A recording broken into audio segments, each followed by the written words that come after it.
Moi qui tremblais devant les miroirs, qui tremblais et qui tremble, et non pas devant la seule glace abyssale où finit et commence un espace inhabitable, un faux univers de reflets. Mais encore devant l'eau, devant l'écho lucide qui d'un ciel plus profond imite l'autre ciel, reflet soudain rayé par le vol irréel d'une hirondelle inverse ou que brouille une ride. Moi, qu'inquiète jusqu'aux meubles aux flancs. Le 24 avril 1996, le réalisateur Donald Cammell se suicide dans sa maison à Hollywood. Il avait 62 ans. La légende veut que, quelque temps après s'être tiré une balle dans la tête, il ait survécu 45 minutes. Juste le temps de se regarder dans le miroir, en transe, et de demander à sa compagne « Tu le vois, le portrait de Georges Louis Borges ?»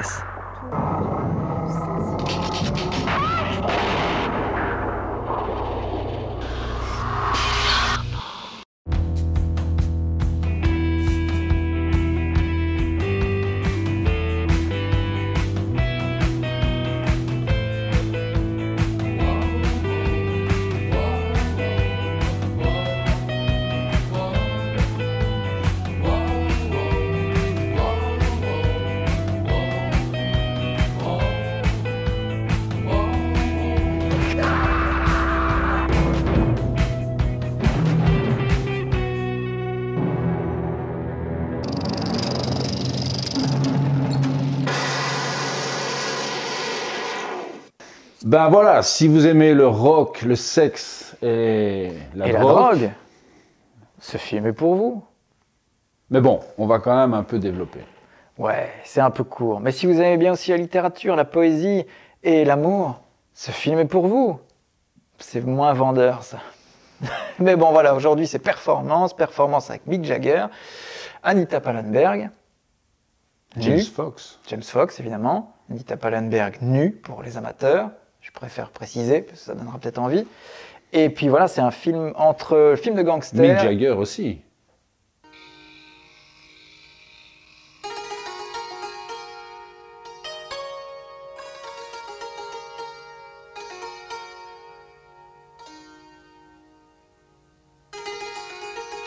Pour moi, c'est un film vraiment initié par Donald Cammell. C'est pas pour moi, c'est un film de Donald Cammell. C'est lui qui l'a porté depuis le début, étant donné que c'était un artiste peintre qui a, juste avant ce film-là, il était en France.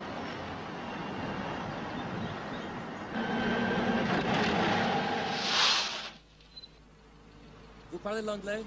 Non. Pouvez-vous m'indiquer la meilleure route pour aller à la mer, s'il vous plaît? C'est par là. Mais la mer, c'est pas là. Listen, if you know better than I do, why don't you just get there?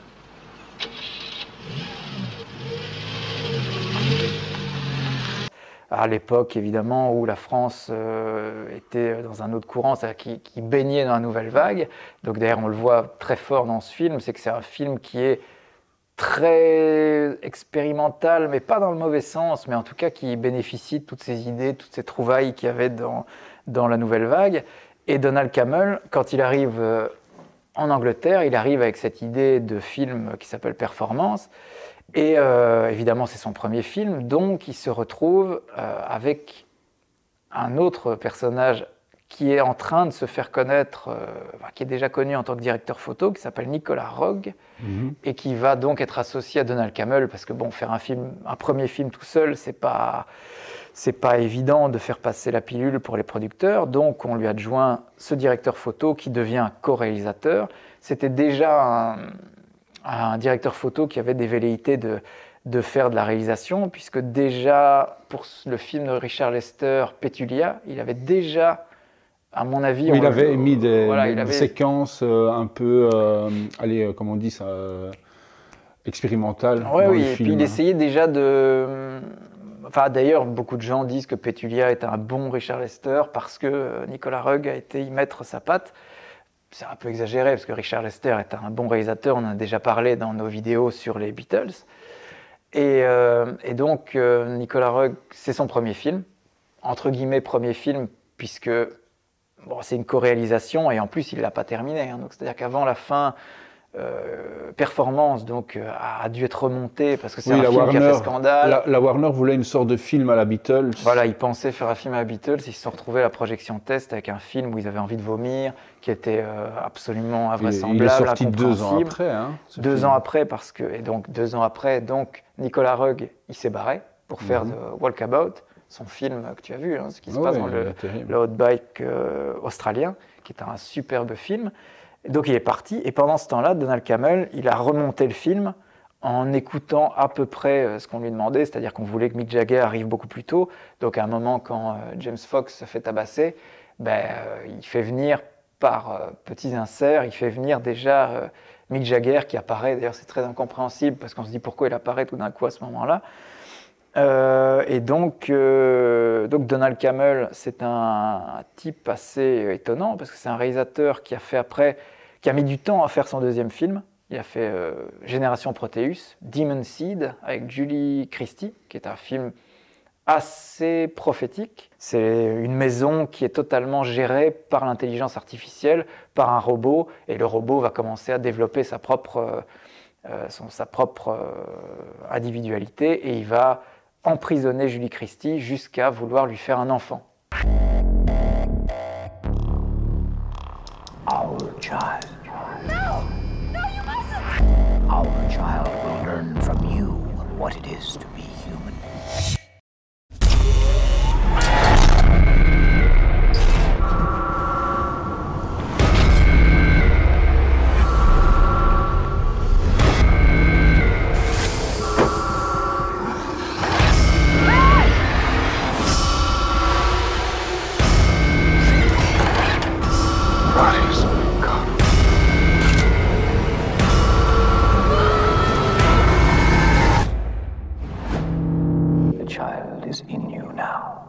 Film assez étonnant. Après ça, il a fait un autre film qui s'appelle L'œil du tueur, qui est un film incroyable, qui commence comme un giallo et qui devient une espèce de truc assez étonnant avec un tueur en série. C'est aussi très particulier comme film. David Keith and Kathy Moriarty go beyond the limits of love in White of the Eye.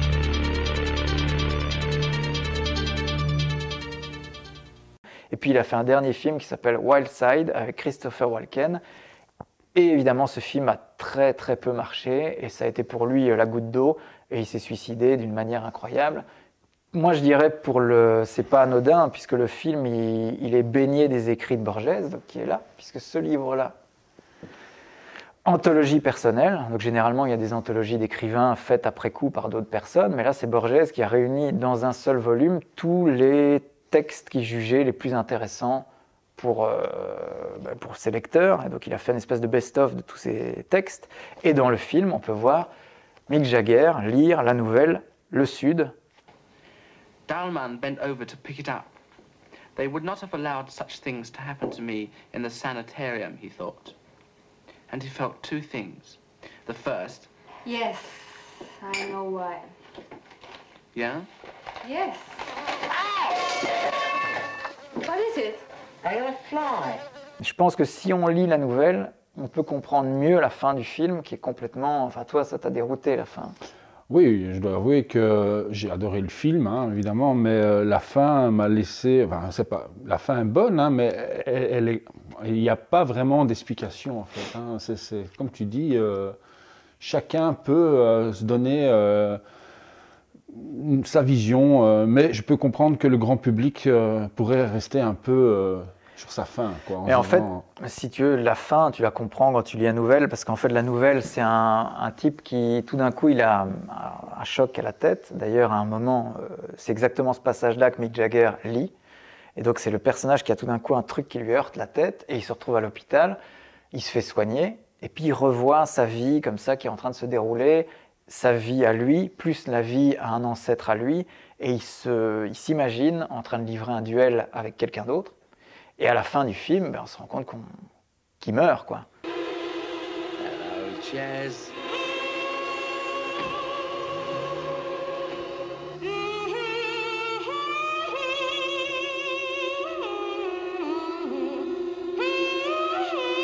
C'est exactement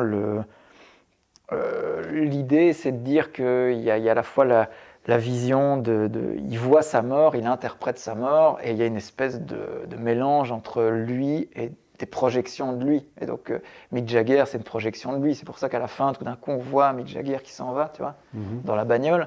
Donc il y a une espèce de rapport à la réalité qui est totalement assez flou. Avant de voir le film, lisez pas l'entièreté du bouquin si vous n'avez pas envie, mais juste la nouvelle Le Sud.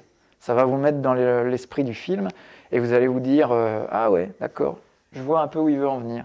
Et pourquoi Mick Jagger se retrouve dans ce film? Pourquoi? Eh bien, parce qu'à ce moment-là, les Rolling Stones avaient des petits problèmes avec la justice. Ah, ouais. Nous sommes en 1967 et Keith Richards, Mick Jagger et Brian Jones ont été arrêtés par la police anglaise et sont condamnés pour stupéfiants. Ce qui fait que les Stones sont interdits de territoire aux États-Unis et que pendant ce laps de temps, ils sont un peu bloqués d'un point de vue artistique. Donc, et ils viennent de sortir aussi un album psychédélique qui a marché moyennement. Donc, d'un point de vue, on va dire, Air Satiny Majestic, un truc comme ça, qui est une sorte de pâle copie de Sgt. Pepper des Beatles.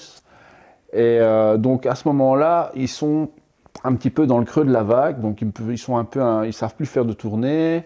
Et donc, du coup, Mick Jagger va tourner ce film, puisqu'ils ont un peu de temps libre. À la place de Brando, puisque le Donald Cammell voulait Brando. Ouais, voilà, c'est ça. C'était un pote à Cammell, et voilà. Okay. Ils ont écrit un livre ensemble, d'ailleurs. Petite parenthèse. C'était quoi le... Je n'en sais rien. Renseignez-vous, bordel. Et donc, voilà. Donc, c'est pour ça que Mick Jagger se retrouve dans ce film.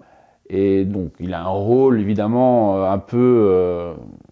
qui ressemble un peu à sa vie, hein. On ne doit pas le nier. Oui, c'est lui, quoi. C'est une rockstar. Voilà. Mais sauf que c'est une rockstar finissante. Oui, alors qu'à l'époque, même si les Stones étaient un peu dans le creux de la vague à cause de leurs problèmes avec la justice, il était quand même au sommet de sa gloire. Et on peut même faire un parallèle avec le Mick Jagger que l'on voit un an plus tard à Hyde Park, sur scène. C'est pratiquement le même personnage. Donc voilà, il y a un côté androgyne, comme dans le film, et c'est à partir de là qu'il a joué là-dessus, hein, sur son look androgyne, qu'il a continué à développer au fil des années. Et Mick Jagger acteur, c'est quand même pas rien, parce qu'il a joué dans pas mal de films. Bah oui. Il a même failli jouer dans le Fitzgeraldo de Werner Herzog, où il devait jouer avec Jason Robards. Il a quand même tourné quelques scènes. Il a tourné des scènes où il jouait à deux. We want the operating guitar! We need opera here, don't you want music in your soul? Oh, yeah. Come and join us! Et après, il y a eu un problème de planning, parce que le film il a pris du retard. Il devait repartir en tournée avec les Stones. Et le film, à mon avis, a pris du retard, dû à l'histoire du bateau qui devait passer au-dessus de la forêt. Enfin, c'était invraisemblable, comme toujours, chez Herzog. Et le rôle qui était pour Mick Jagger et Jason Robards est devenu un seul personnage, et c'est Klaus Kinski qui joue tout seul.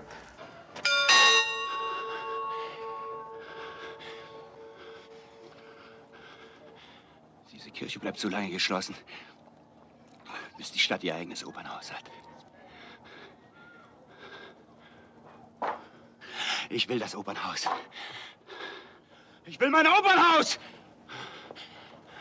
Ich will eine Oper haben! Diese Kirche bleibt geschlossen, bis diese Stadt eine Oper hat! Ich werde meine Oper bauen! Ich will eine Oper bauen! Ich will eine Oper haben!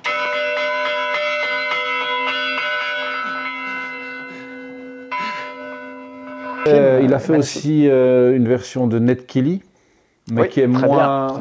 Moi, j'ai trouvé ça moyen. D'ailleurs, le Ned Kelly, il y a une nouvelle version qui est sortie il n'y a pas si longtemps, qui est bien aussi. Ah oui, avec l'acteur qui est décédé. Non, il y a eu Heath Ledger qui a fait entre les deux, mais moi je parle de la dernière. Ah, ok. De la toute dernière qui est pas mal, mais le Ned Kelly, franchement, de Mick Jagger est très bien. If Ned Kelly were alive today, he'd probably be Mick Jagger. Mick Jagger as Ned Kelly.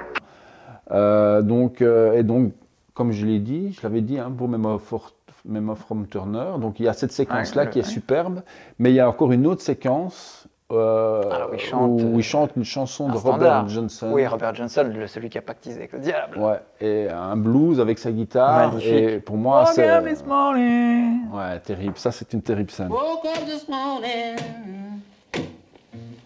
somebody knocking on my door. Donc Robert Johnson, c'est le mec qui, dit-on, aurait fait un pacte avec le diable en partant sur la route, parce qu'il grattait des accords pourris juste avant, et il revient avec une maîtrise de guitare incroyable, et donc il y a eu la légende qui a couru, qui dit il s'est fait tuer de manière mystérieuse. On sait plus, apparemment, c'est un poison, et il a souffert pendant plusieurs jours, et puis il en est mort. Et il est mort à 27 ans. C'est le premier... C'est le premier des 27. Des 27. Ouais. Voilà, donc problème pour les Rolling Stones, ils tournent ce truc, Mick Jagger remplace Brando. C'est pas un film des Rolling Stones, comme les Beatles, comme le Help et tout étaient des films Beatles, c'est vraiment... Pour moi, c'est vraiment un film de gangsters. Enfin, c'est un des premiers films de gangsters anglais. Il va y avoir Get Carter, même époque. Hein. Get Carter avec Michael Caine, c'est les années 70 aussi. Get Carter, c'est 71. Juste après, hein, 71. Ouais. Et après, il y a eu Salo avec Richard Burton, qui est juste aussi, peut-être avant Get Carter, ou je sais plus quoi. Mais donc, une envie en Angleterre de refaire des polars beaucoup plus durs, beaucoup plus réalistes. Et il est un peu à cheval entre les films psychédéliques. Mais surtout la première partie, en fait. Ah oui, la première partie du film est un film de gangster. Presque un film... est un film de gangster, mais la deuxième partie, là, on tombe dans le... Là, pas dans le psychédélique, mais on tombe dans le film un peu pop-art, quoi. Tu vois, ça change complètement jusqu'à la fin, où là, ça retombe un peu dans le film de gangster. Mais dans l'ensemble... c'est un film, elle est très, comment dire, un peu surréaliste quand même. 3 years too late. You said you wanted it. I can't afford it. I'm not sure if I like it. Anyway, I keep praying. C'est une espèce de fantastique plus psychologique où on ne sait pas à quel moment ça vrille en fait. On ne sait pas ce qui se passe et on a plus d'interrogations dans le film que de certitudes. Une fois qu'on se retrouve avec ce plan de fin, on se dit mais qu'est-ce qui s'est passé quoi? Il l'a flingué puis il part. Et donc il y a d'ailleurs la pochette de performance est très révélatrice puisqu'on voit les deux et même à un moment il dit et vice versa. This is a film about vice and versa. Donc il y a cette espèce de miroir très important aussi, dans les écrits de Borges, c'est la présence du miroir, c'est-à-dire le double, c'est-à-dire quand on se regarde dans le miroir, il y a toujours dans ses écrits cette interrogation qui est presque toujours fantastique chez lui, c'est quand il se regarde dans un miroir, Borges, il fait des poésies là-dessus qui expriment justement l'étrangeté du reflet qu'on peut avoir dans le miroir, et c'est vraiment ça, c'est vraiment ces deux personnages qui deviennent, il fait beaucoup de plans à un moment où leurs deux visages se mélangent. C'est-à-dire il y a une surimpression, tu vois, les deux visages qui deviennent les mêmes et qui se fondent en un. Donc première partie très gangster, inspirée par un vrai gangster, puisque l'acteur principal, James Fox, a été vraiment coaché par un vrai gangster. Il est très crédible et c'est vraiment parce qu'il a été coaché par David Litvinov, qui était un vrai mec assez étonnant, et Keith Richards d'ailleurs a écrit, je pense dans ses mémoires, que donc ce David Litvinov est à cheval entre l'art et le gangstérisme. C'est vraiment selon ses propos. Et c'est un mec qui aurait connu les frères Kray. Donc les frères Kray, c'est des gangsters jumeaux. Il y a eu plusieurs films qui ont été adaptés de la vie des frères Kray. Il y a eu un film de Peter Medak et il y a eu un film plus récent avec Tom Hardy, qui incarne les deux frères Kray. Je pense que c'est lui qui jouait deux rôles puisque c'est les jumeaux. Donc ce mec a été... Enfin, c'est un film qui baigne vraiment dans une... Et ça vient de Donald Cammell. C'est-à-dire qu'il avait vraiment... C'était un type particulier qui avait vraiment des accointances avec le milieu artistique, le milieu un peu plus underground, le milieu limite de la pègre. Et il a vraiment joué avec ça. En tout cas, c'est un réalisateur qui a une filmographie très courte, mais très intéressante, quoi. Nicolas Roeg, évidemment, est le mec qui a tout de suite... percé dès le deuxième film, The Walkabout, qui a vraiment... voilà, on se souvient de lui, mais performance, c'est Donald Cammell. Performance. Mais bon, revenons quand même à la base. Ça raconte quoi, Performance ? Bah écoute, le début du film gravite autour des personnages de James Fox, hein, comme on l'a dit. Donc c'est une petite frappe qui travaille pour la mafia. Et il a commis une petite erreur. Et du coup, il est recherché par son patron et il va aller se réfugier dans une maison occupée par une ancienne rockstar déchue, droguée, qui partage son appartement avec sa copine et une femme, sa copine qui est interprétée par Anita Pallenberg, et par une autre femme française, Françoise quelque chose, et qui est très androgyne. Il y a notamment une scène mythique dans la baignoire. Dans la baignoire, avec à l'arrière, donc en fond, sur le carrelage de la baignoire, le labyrinthe. Les fans de Borges pourront... donc c'est truffé de références à ça, jusque dans les petits détails, c'est borgésien de bout en bout. Et donc, il baise pas mal. Ouais, il y a une scène comme ça. Puis bon, après, il y a James Fox qui va se réfugier dans cet appartement. Mick Jagger n'en veut pas, le personnage de Mick Jagger n'en veut pas au début, parce que bon, c'est totalement à l'opposé de leur fréquentation. Finalement, avec une belle somme d'argent, il arrive là. Et là, à partir de là, le film commence, mais d'une autre manière, et là ça part un peu dans tous les sens. Ils prennent des champignons hallucinogènes, il y a les changements de personnalité qui se mélangent entre le personnage de James Fox et de Mick Jagger, et bon voilà, on va pas spoiler la fin parce que sinon ça vaut plus la peine de voir le film, mais voilà, en gros c'est un film divisé en deux parties. La première plutôt sérieuse comme un film de gangster, et la deuxième plus pop art, mélangé de psychédélisme, avec quelques morceaux comme le mythique Memo from Turner. Donc...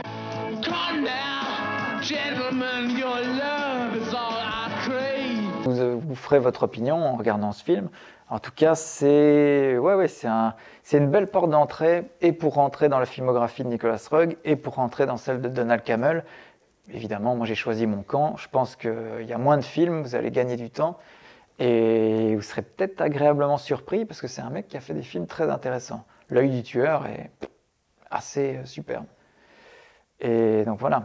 Et Nicolas Roeg, n'en parlons pas. On peut parler de quelques films de Nicolas Roeg qui a fait un film dont on vous parlera dans un prochain fin de séance, L'homme qui venait d'ailleurs. Voilà. Avec David Bowie, mais ça sera pour le fin de séance prochain. Mais il a fait donc The Walkabout, qui est aussi un film très particulier, qui est un peu planant, tu vois, sur une espèce d'enfant perdu dans l'outback australien. Eureka aussi. Ouais, très particulier aussi. Il a fait son plus connu, son plus définitif pour beaucoup, c'est Ne vous retournez pas avec Donald Sutherland. Ouais. Là aussi, la fin laisse perplexe. C'est vraiment c'est une adaptation de livre aussi. C'est Daphné du Maurier, je crois, qui a fait le bouquin. Assez étonnant. Et puis, évidemment, il y a un autre film avec un autre chanteur. Attends.